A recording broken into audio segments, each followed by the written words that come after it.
చందమామ కథ పుల్లన్న శాస్త్రి పంచాంగం. ఒకానొకప్పుడు వెయ్యంపేట జమీందారు యదుకృష్ణ రాయణం గారు తన కుమారుడికి యువరాజు పట్టాభిషేక మహోత్సవం ప్రకటించాడు.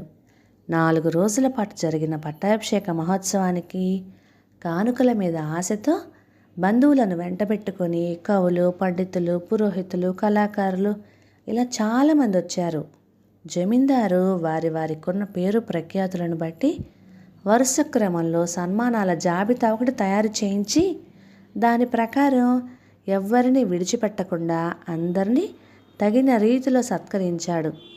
అయితే పురోహితుల జాబితా వచ్చేసరికి పుల్లేటికుర్రు నుంచి వచ్చిన పుల్లన్న శాస్త్రి అనే పురోహితుడు తన పేరు భారీ సంభావనలు ముట్టజెప్పబడే ఘనపాటిల పక్కనగాక సామాన్య పురోహితుల స్థాయి జాబితాలో చివర చేర్చబడడం చూసి ఉడుక్కున్నాడు. ఆయన తన పేరు రాగానే యువరాజు వద్దకు వెళ్ళి యువరాజు ఇచ్చిన 4 వరహాల సంభావన పుచ్చుకొని, ప్రభు, మీరేవో కానుకలు ఇస్తారని ఈ 4 రోజుల నుంచి నేను ఇక్కడ ఎదురు చూడడం లేదు. నా గ్రామంలో పంచాంగం పట్టుకొని ఇల్లు తిరిగి తిథి, వారం, నక్షత్రం చెప్పినా ఇంతకంటే ఎక్కువే సంపాదించగలను.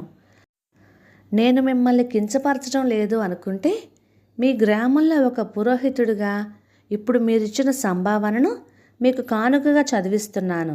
శతమానం భవతి అంటూ ఆశీర్వదించి సంభావనను యువరాజు చేతిలో పెట్టేశాడు. అక్కడున్న వారందరికీ పుల్లన్న శాస్త్రి అహంకారం చూసి కోపం వచ్చింది.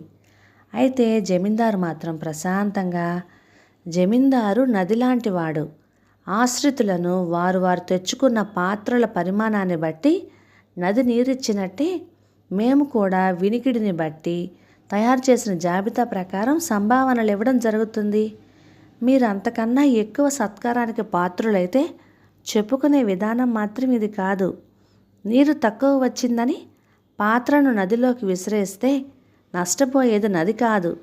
ఏది ఏమైనా ఈ సమయంలో మీ ప్రవర్తన సరికాదు అన్నాడు. పుల్లన్న శాస్త్రి సిగ్గుపడ్డాడు.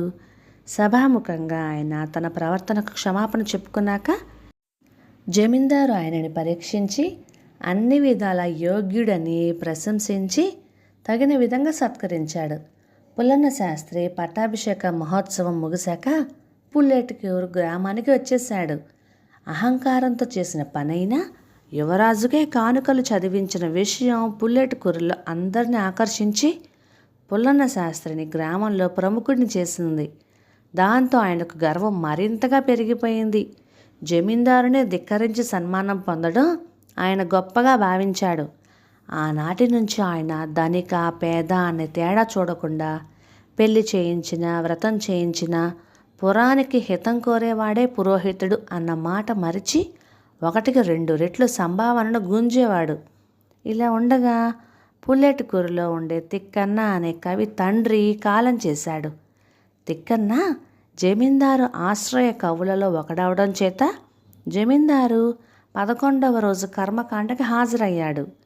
అది ముగిశాక పట్టలేని విచారంలో మునిగి ఉన్న తిక్కన్నను చూసి జమీందారు, మీరు పండితులు, అన్నీ తెలిసినవారు, తండ్రి లేని లోటు తీర్చలేనిదే, అయినా మీరింతగా దిగులు పడిపోకూడదు అన్నాడు. అందుకు తిక్కన్న, ప్రభు, ఈ ఇల్లు నా తండ్రి కష్టపడి కట్టుకున్నాడు. అందువల్లనే చివరి క్షణం వరకు ఆయనను ఈ ఇంట్లోని మంచం మీదనే ఉంచాను. ఆయన పోయిన నక్షత్రం మంచిది కాదు. ఇంటిని 4 నెలల పాటు వదిలేయాలి అని పురోహితుల వారు చెబుతున్నారు. మంచి నక్షత్రాలు, చెడ్డ నక్షత్రాలు అంటూ మనం కట్టుకున్న ఇంట్లో కాలధర్మం చెందే అవకాశం లేని మానవ జన్మ గురించి విచారిస్తున్నాను అన్నాడు. జమీందారు ఆయన కేసు జాలిగా చూసి అప్పటికప్పుడు పుల్లన్న శాస్త్రితో పాటు మరికొందరు పెద్దలను సమావేశపరిచి వాళ్ళతో, నాకు మీరొక సహాయం చేయాలి. వాస్తు శాస్త్రరీత్యా ఈ తిక్కన్న గారి ఇల్లు చాలా బాగుంది. నాకు కొంతకాలం పాటు ఈ ఇంట్లో ఉండాలన్న కోరిక కలిగింది. అందుకారణం ఇక్కడికి రాగానే నాలో ఏదో ప్రశాంతత కలిగింది. ఎన్నాళ్ళుగానో కూడగట్టుకొని ఉన్న అశాంతి, ఆందోళన భావాలు పటాపంచలైపోయినాయి. కానీ కవిగారి ఈ ఇల్లు విడిచిపెట్టాలని మీరు చెప్పినట్లుగా విన్నాను. దీనికి మార్గాంతరం ఏదైనా ఉంటే చెప్పండి అన్నాడు. పుల్లన్న శాస్త్రి పెద్దలతో చర్చించి జమీందారుతో, ప్రభు, శాస్త్రాలు ఆచారాలు ఆపస్తంభుడనే ముని ప్రవేశపెట్టాడు. అయితే దేశకాల ప్రాంతానుగుణంగా వాటిని మార్చుకోమని ఆయన చెప్పిన విషయం మాకు సమ్మతమే. కవిగారింటికి ఉదక శాంతి చేయించుకుంటే దోషం పోయి నివాసయోగ్యమవుతుంది అన్నాడు.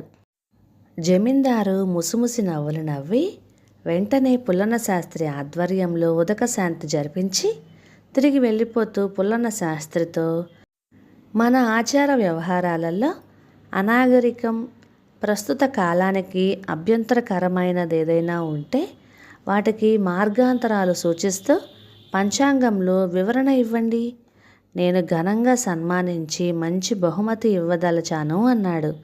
ఆ విధంగా తిక్కన ఇల్లు వదిలిపోనవసరం లేకపోయింది.